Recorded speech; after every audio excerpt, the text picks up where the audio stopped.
Hello everyone and welcome back to my channel. I hope you're all well. This is Lifestyle Critic, where we break down movies and TV shows into their core elements. And the moment that we've all been waiting for, the trailer for Venom Let There Be Carnage, has finally been released and it looks absolutely spectacular. Very dark, very gritty, very true to what the Carnage character is all about. And in this video I'm going to be breaking down the top 12 Easter eggs, fun facts and predictions that I found from the trailer. So the first one is that I am absolutely loving the cohabitation of the Eddie Brock character and the Venom symbiote. I think it's absolutely hilarious, because obviously these two characters have been together for quite a while now, and it's just really hilarious. It's something that everybody can relate to in terms of having that absolutely crazy roommate that's just very difficult to live with, and it's just absolutely hilarious that the Eddie Brock character can't even do his work because the symbiote character is behaving like such a child, which I think is absolutely hilarious. Next up we have the introduction of the Cletus Cassidy character,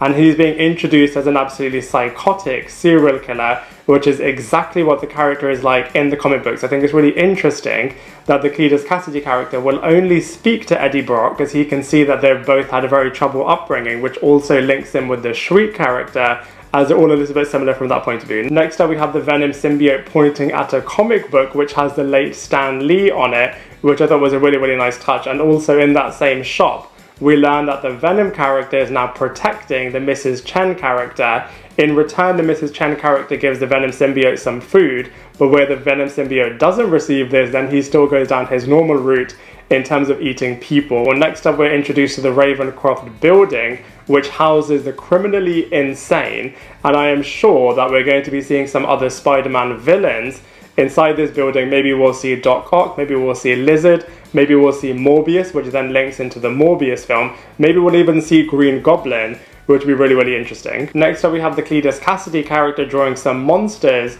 on the walls, and I wonder if this is a little bit of a foreshadowing of him then turning into the Carnage symbiote character. And also, if you look closely, one of the drawings is actually of Baby Groot. So I wonder if this is an indication that actually this world is within the Marvel Cinematic Universe.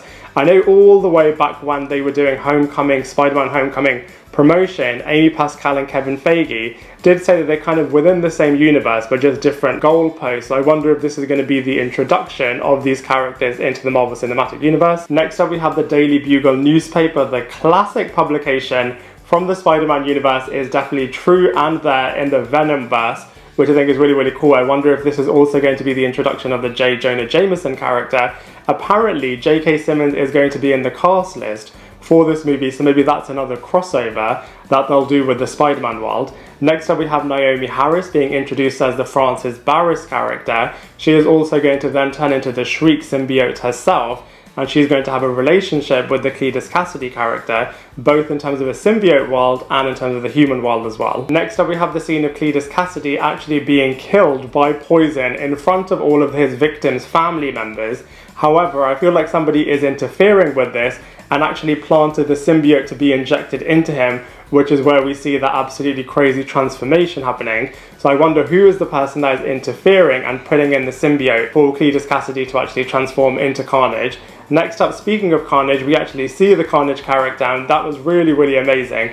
I feel like they've done such a good job and actually really have lifted and shifted this character's attributes from the comic book, as he is able to create weapons from his tentacles, and he's also able to turn into different type of substances such as air and water substances as well, which I think is really cool. Next up we have the Michelle Williams character also making an appearance in this film. I wonder if she's going to get back together with the Eddie Brock character, or if they're already back together and they're on a bit of a dinner date, which I think is really funny. And then finally, I wonder if Spider-Man himself is going to be making an appearance in Venom 2, the storyline, or if he even is. I wonder if it's going to be a post-credit scene. I mean, Tom Holland did film some scenes for the first Venom movie, which we never ever got to see. I hope one day we get to see that footage, but I wonder if they're finally going to introduce him into this movie. I feel like they've done so many clues in terms of the Spider-Man world, and I know the first movie was totally dedicated simply to the Venom character. I wonder if the second one is going to do the same, but just for the Carnage character. And then in the third Venom movie, they have to introduce Spider-Man, which I think is going to be absolutely epic. But anyway, I feel like the trailer for Venom Let There Be Carnage definitely looked absolutely incredible. I cannot wait for this movie to come out in a couple of months' time, because I think it's going to be absolutely epic. But in the meantime, I'd love to hear what Easter eggs you were able to pull out from the trailer, so please let me know in the comment section below. Otherwise, I look forward to seeing you in my next video.